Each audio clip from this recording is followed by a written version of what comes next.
Sadly, we have a president who is not only a pathological liar, he is likely the most corrupt president in the modern history of America. I learned something about these impeachment trials. I learned, number one, that Donald Trump doesn't want me to be the nominee. That's pretty clear. This is a president that not only with regard to his conduct with Ukraine, but every step of the way puts his own private interests, his own partisan interests, his own political interests in front of our country's interest. We have to establish the principle, no one is above the law. We have a constitutional responsibility, and we need to meet it. How did Ambassador Sondland get there? You know, this is not a man who had any qualifications except one. He wrote a check for $1 million. And that tells us about what's happening in Washington. We have a criminal living in the White House. Ambassador Sondland, by his own words, told us that everyone was in the loop. That means it is a criminal enterprise engaged in by the president, from what we heard today, the vice president, the secretary of state, and the chief of staff. Okay, the impeachment hearings, first topic of last night's Democratic debate. And joining us now, senior advisor at MoveOn.org and an MSNBC contributor, Karine Jean-Pierre. We are working all hours. Yeah. So what was your take of the debate last night? Winners, losers, what did we learn? So first of all, shout out to the female moderators. Yay! They did a great job, and we should probably have female moderators for the rest of the debates. Exactly. There we go. Ashley will join us next hour. Look, I think that there were key moments, but I don't know if there was a clear winner. But I thought Amy Klobuchar, Kamala Harris, Cory Booker, Pete Buttigieg had some very interesting moments there. It was substantive debate, and it was different than any of the others debate. There wasn't one person that was getting all of the attacks. You had a lot of two offs in the debate. The one thing that truly bothered me was Tulsi Gabbard. And what I mean by that is she seems to think that attacking, her sole goal is to attack other Democrats. And yeah, it may get her some points up in Iowa and New Hampshire, but it's not going to win her the nomination. And I think Kamala Harris and Pete Buttigieg did a great job defending against her attacks. Yeah, I think we had been speculating in the days before whether Pete Buttigieg, who's surging in the polls, particularly in Iowa, but there's a new one in New Hampshire, too, where he's doing well, whether he would receive the vast majority of the attacks. Like Elizabeth Warren in the last debate, when she was surging, she took the brunt of the assaults from her rivals. That didn't really happen last night. He took a little bit near the end, but a few candidates sort of pulled their punches, and they didn't go after him that hard. I agree with you. I think that there were good moments for a lot of candidates. Now, Senator Klobuchar had a nice night. Senator Booker's closing statement about John Lewis was particularly powerful. I don't know that the field will change that much after last night. Right. I think that it sort of reinforces a lot of what people already thought, but that does include some questions about former Vice President Biden, who did appear shaky at times, particularly early. At times? At times, several Like times. which time? Like at the time when he was talking about stopping domestic violence, we got to punch it back. and punch it and punch it? Yeah, 3 times. Or when he talked about the only black woman to ever be in the Senate endorsing him? Or this moment, this was his opening statement. Well, look, the next president of the United States is going to have to do two things. Defeat Donald Trump, that's number one. And number two, it's going to have to be able to go into states like Georgia and North Carolina and other places and get a Senate majority. That's what I'll do. You have to ask yourself up here, who is most likely to be able to win the nomination in the first place, to win the presidency in the first place? And secondly, who is most likely to increase the number of people who are Democrats in the House and in the Senate? And by the way, I learned something about these impeachment trials. I learned, number one, that Donald Trump doesn't want me to be the nominee. That's pretty clear. He held up aid to make sure that, while at the same time innocent people in the Donbass are getting killed by Russian soldiers. Secondly, I found out that Vladimir Putin doesn't want me to be president. All right, so of course, Willie, he's struggling there. He's closing his eyes. He knows he's having trouble finding words. The sentences are jumbled. The words are jumbled. I just wonder when I read you see this, and listen, I'll just say, I mean, I think Biden has the best chance of beating Trump. I do, like, if he's on his game. But I just wonder, is the media grading Joe Biden on a scale? Are we afraid to say that a lot of his sentences don't make sense, that he's having trouble completing thoughts, that when he's asked in a previous debate about Afghanistan, an issue he knows more about than anybody, not only on that stage, but in Washington, D.C., he ends up stumbling through an answer on Iraq. Are we grading him on a scale the same way people have always graded Donald Trump on a scale in these debates? Yes. The answer is yes. I mean, is that smart for Democrats to do? Like, how is he going to do?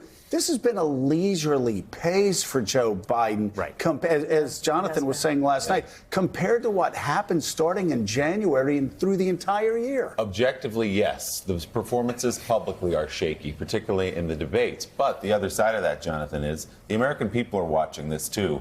And look how he's doing, right? Yeah. He's still hanging in. He's right there in Iowa. He's right there in New Hampshire. He's way ahead in South Carolina. And Nevada, he's leading as well. So the American people are watching and probably making the calculation that Joe has made and that we hear anecdotally.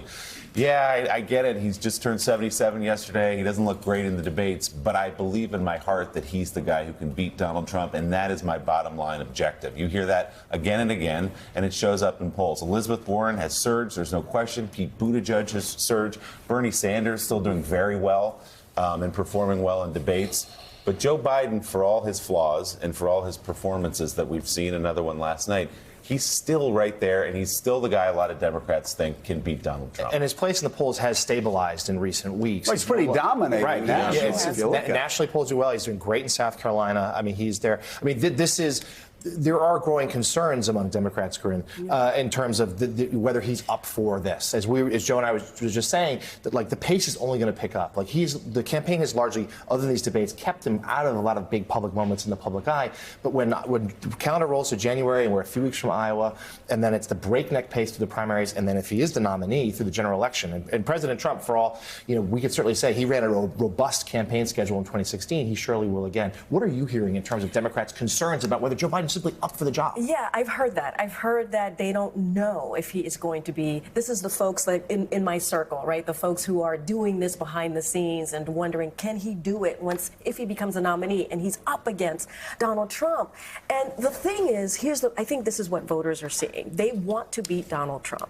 And right now, even though Buttigieg is surging, Warren is surging, they don't see who else can beat Donald Trump. They feel like, well, Biden is the number 2 of President Obama, and they know him, they feel comfortable with him, and they just don't see anyone just yet who can beat Donald Trump. And that is it's the name ID that he has, it's the comfort, and they cannot break from that. And I think that is the thing that other candidates are having a hard time breaking. Well, and I think, I feel a little defensive for him right now, actually, just watching him, because this, he if you look at how he's doing, and you look at who he is, and you look at his history, personally and professionally, he is best suited for the job, one could argue. And, whether his performance on a debate stage with 12 other people in 30 seconds or less is pitch perfect, I'm not sure it matters. And I think the voters who are engaged right now, they're really looking at those factors: who he is, what his background is, what kind of a person he is, who do they want to beat Trump, and who they want to lead this country and bring us back to some version, some semblance of normal. And so in some ways, back to your point, Joe, is he being graded differently? I almost think that the opposite is happening. And, it's still a little bit too much of a focus on those 30-second sound bites. You got to be able to complete a sentence if you're running for president. Yes, especially if it's the first sentence you do during a debate. I mean, he knows the question is coming. It was his opening statement. So, I mean, Mike, of course, if he is graded on the low curve, the reason why may in part be because he's running against a man who knows less about issues than anybody who has ever sat in the White House before, and who was absolutely horrific at every debate when it came to policy and substance 4 years ago, and that's Donald Trump. Look, at Joe Biden's strength, obviously, is not standing on a stage with 9 other candidates during a debate. It just isn't. Yeah, I don't think it ever has been. His strength is, and Mika, you just nailed it, his strength is who he is and who people think he is when they look at him and when they measure him. And the thing for the Democrats is, the question is, Are you willing to risk giving the nomination to someone who you really don't know whether he can beat or he or she can beat Donald Trump? In Biden, they figure that might be their best shot. Tom Nichols, I don't know about your assessment of it, but what did you think about Joe Biden and the rest of the field last night?